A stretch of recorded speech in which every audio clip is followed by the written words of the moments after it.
दोस्तों मिथुन दा की कई सारी फिल्मों में आपने नंदू बाबू बोले तो भैया शक्ति कपूर को अक्सर पिटते हुए देखा होगा। यानी कि भाई उनकी फिल्म में शक्ति कपूर का हमेशा नेगेटिव रोल रहता था और नेगेटिव रोल के माध्यम से उनकी अच्छी खासी धुनाई मिथुन दा के द्वारा होती थी। लेकिन आपको पता है क्या, उनकी ये धुनाई का जो सिलसिला है वो फिल्मों में आकर नहीं शुरू हुआ, बल्कि इससे पहले उनकी ऑलरेडी धुनाई कर चुके थे मिथुन दा भैया अपने कॉलेज लाइफ में। तो ये क्या है इंटरेस्टिंग किस्सा, चलिए मैं आपको बताता हूँ। हेलो फ्रेंड्स, मैं हूँ नरेंद्र और मैं आपका एक बार फिर से स्वागत करता हूँ हमारे चैनल यानी कि वायरल न्यूज जंक्शन में। दोस्तों आज मिथुन चक्रवर्ती और शक्ति कपूर किसी पहचान के मोहताज नहीं है, ये बात कहना बिल्कुल गलत नहीं होगा। यानी कि भाई दोनों का एक अलग ही ऑरा है हमारे इंडियन फिल्म इंडस्ट्री में। एक तरफ मिथुन दा इंडियन फिल्म इंडस्ट्री के डिस्को डांसर नंबर वन है। उन्होंने अपने इस छवि के माध्यम से बॉक्स ऑफिस पर एक से बढ़कर एक फिल्में दी है, तो वहीं पर शक्ति कपूर ने अपने नेगेटिव अवतार के माध्यम से और उसके बाद अपने कॉमिक अवतार के माध्यम से पब्लिक के बीच में ऐसी छवि छोड़ी है कि आज भी पब्लिक इन दोनों का नाम जो है वो सम्मान से लेती है। तो भाई इन दोनों से जुड़ा हुआ एक बहुत ही इंटरेस्टिंग किस्सा मैं आज आप लोगों को सुनाने वाला हूँ। वैसे मैं आपको बता दूं कि हमारे मिथुन दा जो हैं वो 76 साल के हो गए हैं। कल उनका जन्मदिन था और भाई उसी बात को ध्यान में रखते हुए मैं ये इंटरेस्टिंग किस्सा आप लोग को बताने जा रहा हूँ। दोस्तों जैसा मैंने आप लोगों को बताया कि भैया शक्ति कपूर मिथुन दा से केवल फिल्मों में ही नहीं पिटे मेरे भाई, रियल लाइफ में भी मिथुन दा ने उनकी क्लास लगा दी थी जब शक्ति कपूर एफटीआईआई में एक्टिंग सीखने के लिए पहुंचे थे। तो क्या है ये किस्सा? तो भाई इस किस्से की शुरुआत कुछ ऐसे होती है कि भाई शक्ति कपूर जब अपने घर से निकले थे पुणे के लिए, यानी कि भैया एफटीआईआई में एडमिशन करने के लिए, एडिशन कराने के लिए, एक्टिंग सीखने के लिए, तो उनको नहीं पता था कि उनका रैगिंग वो इंसान करेगा जो कि अपनी हर फिल्म में उनकी कुटाई करने वाला है। यानी कि भाई शक्ति कपूर जब अपने घर से निकले पुणे के लिए तो उनकी मुलाकात उसी ट्रेन में एक ऐसे शख्स से हुई जो कि ऑलरेडी पूना में ही इसी इंस्टीट्यूट में एडमिशन लेने जा रहा था। दिल्ली से निकलकर वो पूना ना पहुंचकर उसी दोस्त की बहन की शादी में पहुंच जाते हैं, जहां पर उनको पता चलता है कि भाई बॉलीवुड के कई सारे बड़े-बड़े सितारे जो हैं वो इस शादी में शिरकत कर रहे हैं। और भाई ये शादी किसकी थी? तो विनोद खन्ना के भाई यानी कि प्रमोद खन्ना की शादी थी और इस शादी में बॉलीवुड के कई सारे बड़े-बड़े सेलिब्रिटीज पहुंचे थे। तो भाई शक्ति कपूर पुणे ना पहुंचकर पहले इस शादी को अटेंड करने के लिए पहुंचे थे और वहां से फिर उनको और उनके दोस्त को छोड़ने के लिए बॉलीवुड के नामचीन डायरेक्टरों में से एक यानी कि राकेश रोशन पहुंचे थे पूना। तो भाई जब राकेश रोशन इन दोनों को यानी कि भैया उनके दोस्त और शक्ति कपूर को छोड़ने के लिए पूना के एफटीआई इंस्टीट्यूट में पहुंचे तो वहां पर शक्ति कपूर ने पहली बार मिथुन चक्रवर्ती को देखा था लुंगी में। और उनके इस लुक को देखकर शक्ति कपूर ने एक वक्त कहा था कि भाई मिथुन के लुंगी में इतने छेद थे कि भैया उनको गिनते गिनते आप थक जाओगे। यानी कि भाई बहुत ही अलग ही लुक में उनको देखा था शक्ति कपूर ने। और उस वक्त शक्ति कपूर के हाथ में एक कहे तो बियर की बॉटल थी। तो शक्ति कपूर ने पूछा था मिथुन दास से कि बियर पिएंगे क्या आप? तो इस पर मिथुन दा ने ये कहा कि ये कॉलेज का कैंपस है और यहाँ पर ये सब कुछ चलता नहीं है।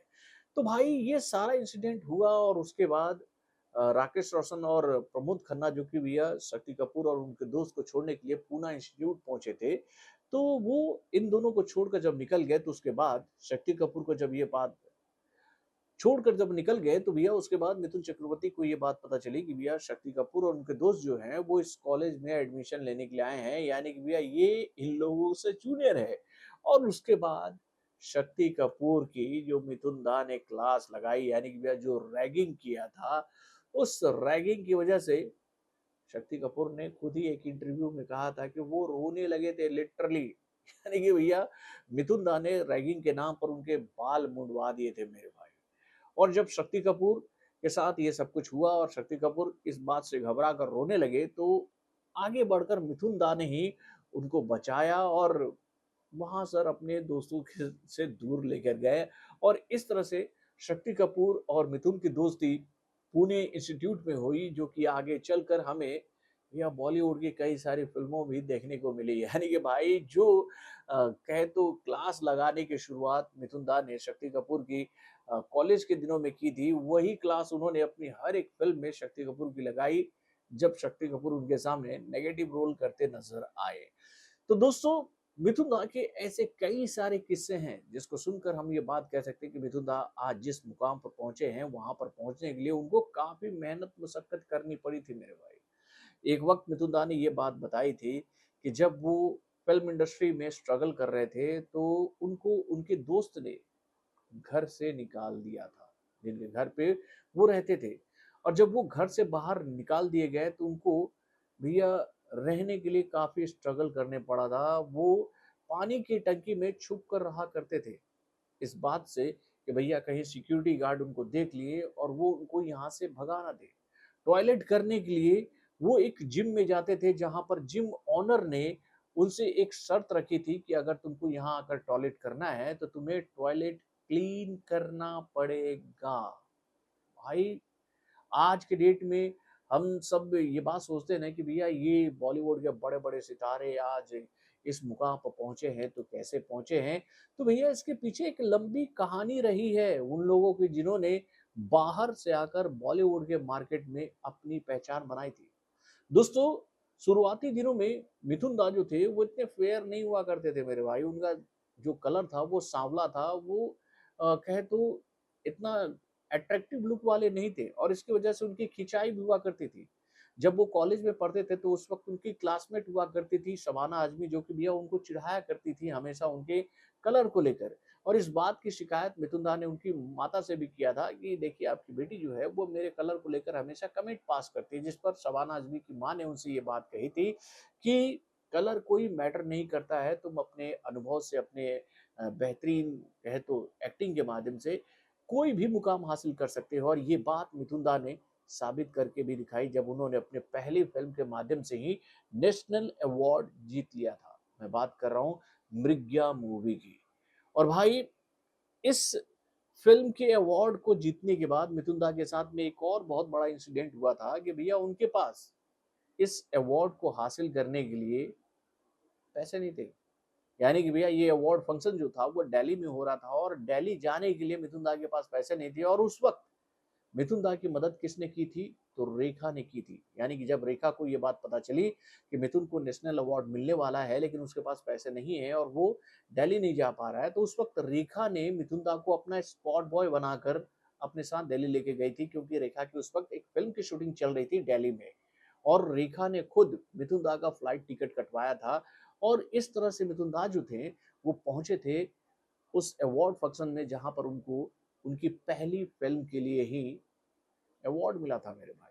यानी कि भैया मिथुन दा ने अपने शुरुआती दौर में ही ये बात क्लियर कर दी थी कि भैया वो इंडियन फिल्म इंडस्ट्री के बड़े-बड़े कलाकारों को बॉक्स ऑफिस पर नाकों तले चना चबवाने वाले मेरे भाई। तभी तो भैया मिथुन दा को लेकर ये बात कही जाती है कि अनऑफिशियली मिथुन दा बॉलीवुड के वो पहले कलाकार थे जिनकी फिल्म ने 100 करोड़ का बिजनेस किया था। मैं बात कर रहा हूँ उनकी पहली फिल्म डिस्को डांसर की। तो भाई बॉलीवुड का ये डिस्को डांसर तब से लेकर अब तक भाई बॉक्स ऑफिस पर हमेशा राज करता रहा है। और उनके इस कठिन परिश्रम को देखकर हम ये बात कह सकते हैं कि भाई कामयाबी उन्हीं को मिलती है जो कि अपने टैलेंट का सही इस्तेमाल करते हुए उसको सही जगह तक पहुंचाने में कामयाब रहते हैं।